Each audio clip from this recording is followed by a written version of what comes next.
Bible के अंदर 3 ऐसे व्यक्तियों का स्वर्गारोहण हुआ जिसे आज हम जानेंगे। पूरी बाइबल के अंदर 3 व्यक्तियों को जीवित शारीरिक दशा में स्वर्ग में उठाया गया। ऐसे व्यक्ति बहुत ही खास होते हैं जिनके साथ ऐसा होता है। यह सब के साथ नहीं होता है जिनको प्रभु ठहराए और वो प्रभु के साथ वफादार हो, उन्हीं के साथ ऐसा होता है। हम देखते हैं जिसके साथ भी ऐसा हुआ उनका जीवन त्यागा हुआ मिला। वो आम लोगों से बहुत ही अलग जीवन जिए।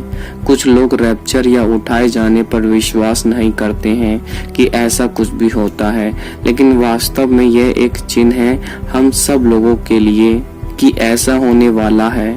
जब यीशु अपने लोगों को लेने आएंगे तब ऐसा होगा। बाइबल के अंदर सबसे पहले हनोक को स्वर्ग पर उठाया गया।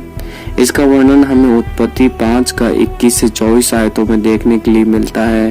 हनोक के बारे में बताया गया है कि वह धर्मी व्यक्ति था और वो परमेश्वर के साथ साथ चलता था।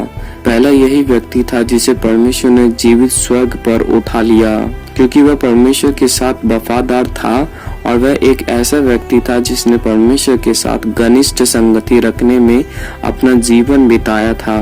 और ऐसी घनिष्ठता के कारण परमेश्वर ने हनोक को उसकी मृत्यु से पहले जीवित उठा लिया।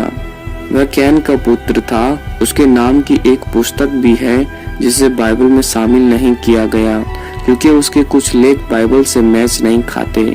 दूसरे व्यक्ति का नाम है एलिया। जी हाँ, एलिया वह व्यक्ति था जो स्वर्ग पर उठाया गया। बाइबल बताती है कि एलिया परमेश्वर के लिए अलग किया गया था। उसका कोई घर नहीं था, वरन वह परमेश्वर के कहने पर अपने स्थान बदलते रहता था और लोगों को अच्छी बुरी भविष्यवाणियां करता रहता था। एलिया का उठाया जाना कुछ अजीब सा ही था, क्योंकि उसको उठाए जाने से पहले घोड़े समेत रथ आए उसको लेने के लिए और वह हवा में चढ़कर स्वर्ग में उठा लिया गया।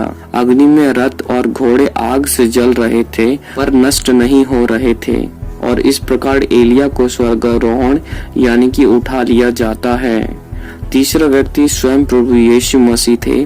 जब वह मानव जाति का उद्धार करने के लिए मनुष्य बनकर इस पृथ्वी पर आए, मारे गए, गाड़े गए और तीसरे दिन जी उठकर कुछ दिनों तक दिखाई देने के बाद एक पहाड़ से हवा में उठकर स्वर्ग में चले गए। जी हाँ, तीसरे प्रभु यीशु मसीह ही थे जिनका स्वर्गारोहण हुआ था। तो इस प्रकार से पूरी बाइबल में ये तीनों के बारे में बताया गया है कि इनका स्वर्गारोहण उठा लिया जाना या रैप्चर कह सकते हैं हुआ।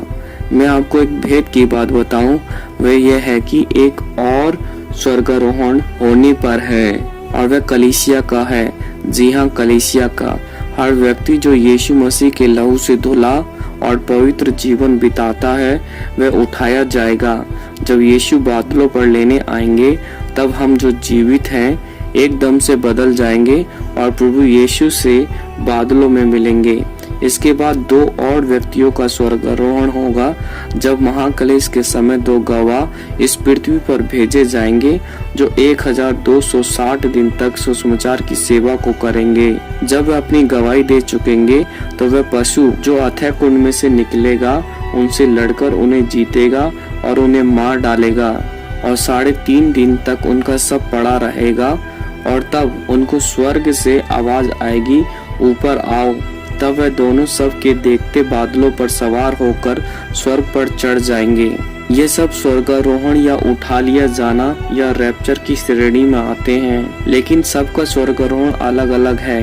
कुछ का बादलों पर है, कुछ का स्वर्ग में है, कुछ का कहीं और, परंतु यह एक इसी श्रेणी में आते हैं। तो दोस्तों, इस प्रकार से हमने स्वर्गारोहण के बारे में जाना। ये क्या होता है, ये कैसे होता है, बाइबल में किन किन लोगों के साथ ये हुआ और फ्यूचर में किन किन लोगों के साथ ऐसा होगा।